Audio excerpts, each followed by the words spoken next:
Assalamualaikum warahmatullahi wabarakatuh. Alhamdulillah, jumpa kembali dengan saya, Ibu Sumiati, di channel Sumiati Hadi. Kali ini, saya akan melanjutkan penjelasan tentang soal uji kompetensi kalian akuntansi tahun pelajaran 2025-2026, yaitu soal paket 1 UDS Prima. Di video kali ini, yang akan saya bahas adalah tentang bagaimana cara penyusunan worksheet atau kertas kerja UDS Prima. Sebelum kita mulai, marilah sama-sama kita melafazkan basmalah. Bismillahirrahmanirrahim. Nah, ini adalah lembar kerja worksheet yang akan kita gunakan ya. Kolomnya terdiri dari kolom trial balance, adjustment, adjust trial balance, income summary, dan balance sheet. Untuk mengisi worksheet, ini datanya kita ambil dari trial balance yang ada di soal ya. Bisa kita lihat di sini. Ini akan kita pindahkan semua datanya ya. Yang debit kita letakkan di debit, yang kredit kita letakkan di kredit di kolom worksheet ya. Kita letakkan di sini. Kemudian kalau kita sudah selesai memindahkan data dari trial balance, berikutnya kita akan memindahkan data dari jurnal penyesuaian yang sudah kita buat sebelumnya. Ya, ini jurnal penyesuaian yang sudah kita buat sebelumnya. Nah, sekarang kita akan langsung ke tutorial pengisiannya. Ingat, yang pertama kita akan memindahkan data trial balance ya per 31 Desember. Kita pindahkan semua ini nilainya yang ada di debit maupun yang ada di kredit. Kita pindahkan semua di sini datanya ya di kolom trial balance ya. Termasuk jumlahnya. Ya. Sudah kita pindahkan di sini. Nih, sudah kita pindahkan semua. Nah, berikutnya kalau sudah, kita akan memindahkan data dari jurnal penyesuaian ya. Yang pertama kita lihat di sini ya, di jurnal penyesuaian ada akun cash in bank nilainya 880.000 di sebelah debit. Maka di cash in bank kolom adjustment ini kita pindahkan juga nilainya di sebelah debit. 880.000. Kemudian di sini ada bank servis. Bank servis ini nilainya ada di sebelah debit senilai 320.000. Maka di sini kita cari akun bank servis, kita letakkan nilainya juga di sebelah debit, ya. Kemudian ada interest revenue, nilainya ada di kredit 1.200.000. Kita ke akun interest revenue, kita letakkan nilainya di kredit 1.200.000. Berikutnya di sini ada office supply expense. Office supply expense ini nilainya ada di debit 5.900.000. Kita ke akun office supply expense. Ya, kita tulis nilainya di sebelah debit. Kemudian di sini ada office supply, nilainya ada di kredit 5.900.000. Kita ke akun office supply ya, kita letakkan nilainya di kredit. Kemudian insurance expense, nilainya ada di sebelah debit senilai 1 juta. Kita ke insurance expense. Ya, kita letakkan nilainya di debit. Kemudian prepaid insurance, nilainya ada di kredit 1 juta. Kita ke prepaid insurance. Ya, kita letakkan nilainya di kredit. Kemudian di sini ada rent expense ya, nilainya ada 2 juta di sebelah debit. Kita ke rent expense. Ya, kita letakkan nilainya di rent expense, 2 juta di debit. Kemudian prepaid rent, 2 juta di kredit ya. Kita ke akun prepaid rent. Ya, prepaid rent kita letakkan nilainya di kredit 2 juta. Kemudian di sini ada akun bad debt expense ya, nilainya ada di sebelah debit 3.630.160. Kita ke akun bad debt expense, kita letakkan nilainya di debit. Ya. Kemudian allowance ya, nilainya ada di kredit 3.630.000. Kita ke akun allowance. Ya, letakkan nilainya di kredit.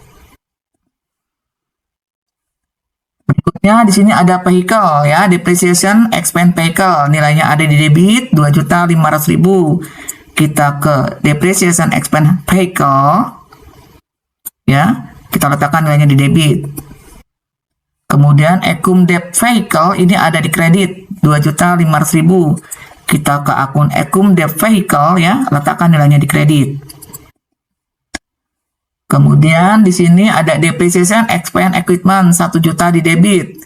Kita ke akun depreciation expense equipment ya. Ini akunnya. Bisa kita lihat ya.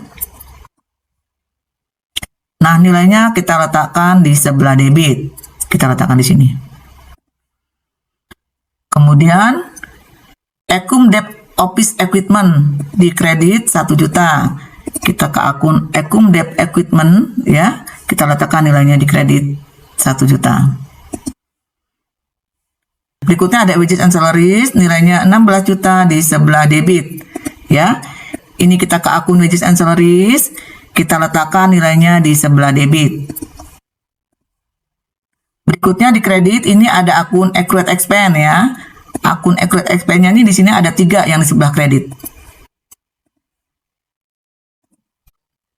Nah, karena ada 3, ini kita jumlahkan terlebih dahulu. 16 juta. Ini kita jumlahkan dengan 600.000. Kemudian kita jumlahkan dengan 420.000. Totalnya ini adalah 17.020.000. Ini kita masukkan ke akun accrued expense di sebelah kredit. Kita ke accrued expense ya. Ini akun accrued expense. Kita letakkan nilainya di kredit senilai 17.020.000. Ya, penjumlahan dari sini. Nah, berikutnya di sini ada internet, electricity, and water expense ya. Kalau kita lihat di sini, internet, electricity, and water expense ini ada 2 ya. Sama-sama di sebelah debit. Ini juga harus kita jumlahkan. 600.000 ditambah 420.000. Totalnya ini 1.020.000. Kita letakkan di akun internet, electricity, and water expense. Kita letakkan nilainya di sebelah debit. Senilai total penjumlahannya 1.020.000 ya. Berikutnya di sini ada income tax expense. Untuk akun income tax expense ini nilainya 1.964.597. Kita ke akun income tax expense, kita tulis angkanya di sini. Kemudian akun income tax payable di kredit 1.964.597. Kita ke akun income tax payable ya, kita pindahkan angkanya. Nah, kalau kita sudah selesai memindahkan data dari adjustment entries ini, berikutnya kita harus menjumlahkan kolom adjustment yang ada di worksheet ya. Jumlahnya harus sama, debit sama kreditnya harus imbang. Ya, 36.214.757. Nah, berikutnya kalau sudah, kita akan mengisi kolom adjust trial balance. Untuk adjust trial balance ya, ini angkanya kita ambil dari penjumlahan antara kolom trial balance ditambah adjustment ya. Jadi kalau di trial balance ada di debit, kemudian di adjustment ada di debit, berarti kita jumlah ya. Nilainya kita letakkan di debit. Kemudian kalau di trial balance ada di kredit, adjustment ada di kredit, ini juga kita jumlah, nilainya letakkan di kredit. Sementara kalau di trial balance ada di debit, kemudian adjustment ada di kredit, berarti harus kita kurangi. Nah, selisihnya kita lihat apakah besar sisi debit atau kreditnya, ya. Jadi kita letakkan di tempat yang selisih terbesarnya. Begitu juga dengan yang kalau misalnya di trial balance ada di kredit, ini juga kita kurangi, ya. Sekarang kita ke proses pengisiannya. Yang pertama untuk cash in bank, di trial balance ada di debit, adjustment ada di debit, berarti kita jumlah. Kemudian petty cash dan account receivable ini hanya ada di trial balance ya. Kita pindahkan saja nilainya. Kemudian allowance ini di trial balance di kredit, kemudian adjustment di kredit, berarti kita jumlahkan ya, letakkan nilainya di kredit. Kemudian di sini merchandise inventory hanya ada di trial balance, pindahkan saja nilainya. Kemudian office supply ya, di trial balance ada di debit, kemudian adjustment ada di kredit, berarti kita kurangi. Prepaid insurance dan prepaid rent ini juga sama ya, di trial balance ada di debit, adjustment ada di kredit, ini dikurangi. Kemudian vehicle hanya ada di trial balance, kita pindahkan saja nilainya di sisi debit. Untuk Ecum Debt Vehicle ini awalnya di trial balance ada di kredit, adjustment ada di kredit, berarti kita tambah ya, nilainya letakkan di kredit. Kemudian office equipment hanya ada di trial balance, letakkan nilainya di debit. Ecum Debt Office Equipment ini trial balance di kredit, adjustment di kredit, berarti kita jumlah ya, nilainya letakkan di kredit. Kemudian account payable hanya ada di trial balance, berarti letakkan saja nilainya di kredit. Accrued expense dan income tax payable ini hanya ada di adjustment ya, kita pindahkan saja nilainya di sebelah kredit. Kemudian bank loan, capital, prefer, sales of merchandise, sales return, sales discount, free collected, dan cost of goods sold ini nilainya hanya ada di trade balance ya. Kita pindahkan saja nilainya sesuai dengan tempatnya, apakah di debit atau di kredit ya. Kita pindahkan saja nilainya. Berikutnya di sini, kemudian internet, electricity and water expense, office supply expense, bad debt expense, depreciation expense vehicle, depreciation expense equipment, kemudian insurance expense, rent expense, wages and salaries expense. Ini awalnya di trade balance ada di debit, kemudian di adjustment ada di debit juga, berarti ditambah. Nilainya letakkan di sebelah debit. Berikutnya di sini untuk other operating expense ya, hanya ada di trade balance saja. Kita letakkan nilainya di sebelah debit. Kemudian interest revenue di trade balance ada di kredit, adjustment ada di kredit, berarti kita jumlah ya. Letakkan nilainya di kredit. Berikutnya late fees collected hanya ada di trade balance ya, letakkan nilainya saja di sebelah kredit. Berikutnya di sini ada revenue kosong, kemudian interest expense ya, ini ada di trade balance saja, kita pindahkan saja nilainya di sebelah debit. Berikutnya bank safety check dan income tax expense ya, di trade balance ada di debit, kemudian di adjustment ada di debit, berarti kita jumlahkan ya. Masing-masing nilainya kita letakkan di sebelah debit. Nah, kalau sudah selesai, untuk kolom adjust trade balance ini kita jumlahkan baik sisi debit maupun sisi kreditnya. Harus balance ya, harus sama. Nilainya 4.506.636.495. Sudah balance. Ya. Nah, berikutnya kalau sudah, kita akan mengisi kolom income summary dan balance sheet. Untuk income summary ini diisi dengan akun-akun nominal ya. Jadi untuk akun-akun nominal ini yang kode awalnya adalah 4. Bisa kita lihat di sini dari sales of merchandise sampai dengan income tax expense. Ini adalah akun-akun nominal. Ya. Untuk akun-akun nominal ini semua angkanya yang dari kolom adjust trade balance ya, ini kita pindahkan ke dalam kolom income summary.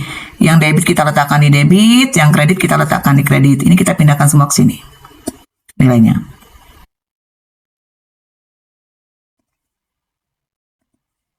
Ya, bisa kita lihat kita sudah pindahkan semua. Nilainya sama ya, yang debit letakkan di debit, yang kredit letakkan di kredit. Ya. Berikutnya untuk kolom balance sheet.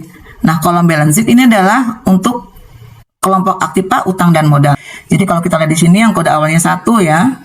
Kode awalnya 1, 2 dan 3. Nah, ini nilainya semua kita pindahkan ke kolom balance sheet ya. Yang debit letakkan di debit, yang kredit letakkan di kredit. Ini kita pindahkan semua ke sini. Ke dalam kolom balance sheet.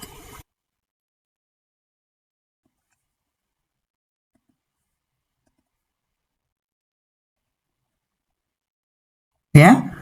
Nah, kalau sudah, ini kita jumlahkan baik itu income summary maupun balance sheet. Ini kita jumlahkan semua. Dan di sini pasti tidak balance jumlahnya. Ya. Kalau kita lihat di sini untuk income summary, debitnya 2.881.921.892, sementara yang kreditnya 3.457.469.225. Jadi tidak balance, ya. Nah, untuk di totalnya ini kita isi dengan nilai tertingginya ya, yaitu 3 miliar ini. Nah, kalau kita isi nilai tertingginya, berarti sisi debitnya ini kan lebih kecil tuh. Berarti di sini selisihnya ini kita sebut sebagai net income ya. Jadi 3.457.469.225 ini kita kurangi dengan 2.881.621.892. Nah, selisihnya ini kita sebut sebagai net income ya. Kemudian yang kelompok balance sheet. Kalau kita lihat di sini ya, di balance sheet ya, sisi debitnya 1.625.555.603, sementara di sisi kreditnya 1.049.167.270. Besaran yang 1,6 miliar ini.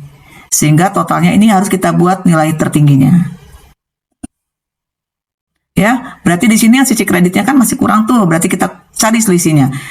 1.625.014.603 dikurangi dengan 1.049.167.270, ini 575.847.333. Nah, selisihnya ini sama dengan selisih yang ada di income summary ya.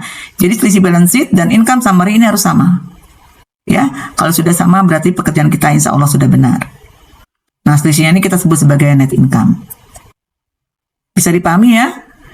Selesai sudah untuk pengisian worksheet ya atau kertas kerja per 31 Desember milik UDS Prima. Nah, tahap berikutnya, kalau kita sudah selesai mengisi worksheet atau kertas kerja, kita akan menyusun laporan keuangan ya. Demikianlah video pembelajaran dari saya. Semoga video pembelajaran kali ini bermanfaat. Sampai bertemu di video pembelajaran berikutnya. Jangan lupa subscribe, like, comment, and share. Saya akhiri. Wassalamualaikum warahmatullahi wabarakatuh.